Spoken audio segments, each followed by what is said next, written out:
Umewahi kujiuliza kwa nini kuna watu wanapata kila wanachotaka huku wewe ukiendelea kubembeleza na bado unaambulia hapana?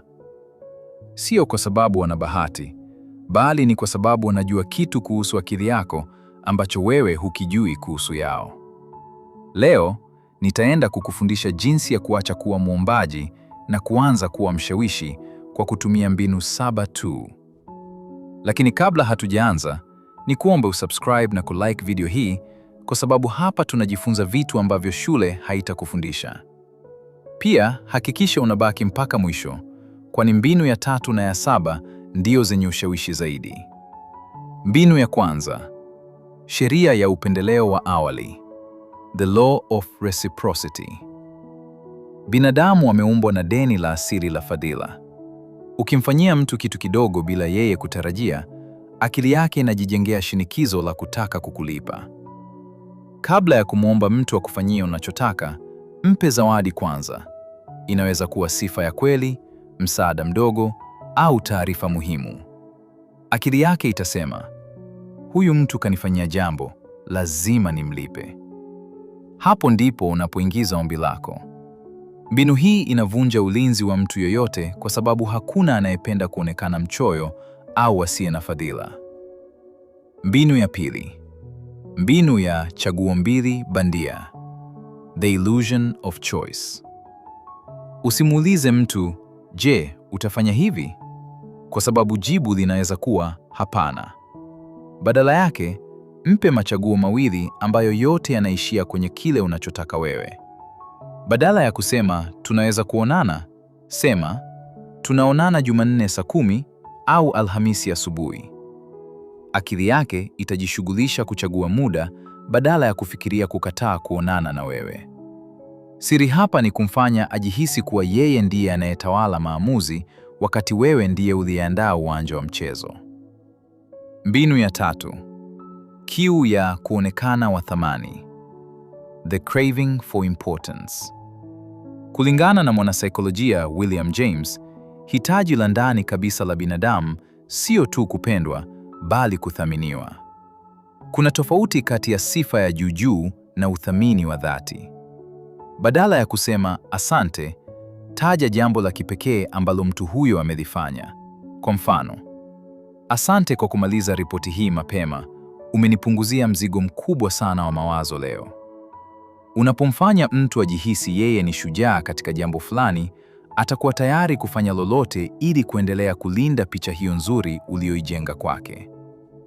Mbinu ya 4: kutengeneza uhaba, the scarcity principle. Vitu vinavyopatikana kirahisi havithaminiwi. Ili kumshawishi mtu achukue hatua haraka, mfanye aone kuwa fursa hiyo inapotea. Nina nafasi moja tu iliyobaki, au ofa hii ni ya leo pekee.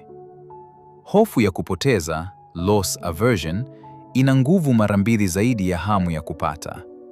Akili ikihisi itakosa, itakupa unachotaka. Unapopunguza upatikanaji wa kitu, thamani yake inapanda ghafla ndani ya macho ya yule unayemshawishi.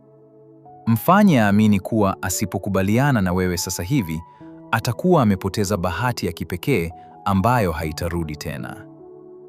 Mbinu ya 5: sheria ya kujitambua kupitia wengine, the looking glass self. Binadamu wengi hawajijui wao ni nani mpaka waone jinsi wengine wanavyowachukulia. Kama ukimchukulia mtu kama mtu mwaminifu na mwenye bidii, hata kama bado hajafika hapo, ataanza kubadili tabia yake ili afanane na vile unavyomwona. Mpe mtu sifa ya tabia unayotaka ikuze.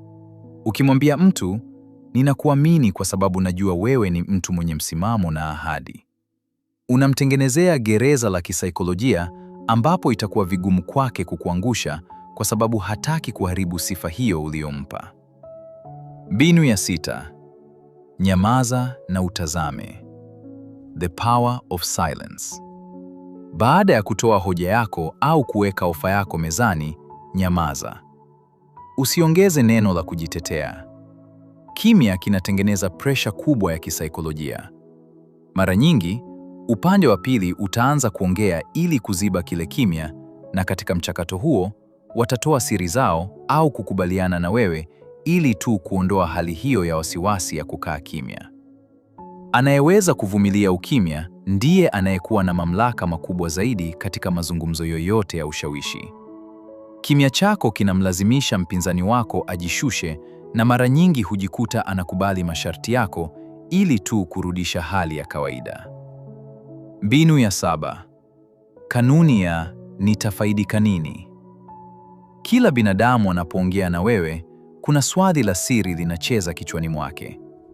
Mimi nitafaidika nini hapa? Hata ukitaka kumshawishi mtu, usiongee kuhusu mahitaji yako au shida zako. Badala yake, ongelea jinsi yeye atakavyofaidika, jinsi sifa yake itakavyopanda, au jinsi kazi yake itakavyokuwa rahisi. Ukigusa ubinafsi wake kwa njia chanya na kumwonyesha faida ya moja kwa moja, upinzani wake unayeyuka ghafla. Ukweli mchungu ni kwamba watu hawajali malengo yako. Wanajali tu jinsi malengo yako yanavyoweza kutatua matatizo yao. Kumbuka, maarifa haya bila vitendo ni sawa na bunduki isiyo na risasi. Chagua mbinu moja kati ya hizi 7 uliyoiona ni kali zaidi, na nenda kaitumie ndani ya saa 24 zijazo. Kisha rudi hapa uniambie matokeo yake.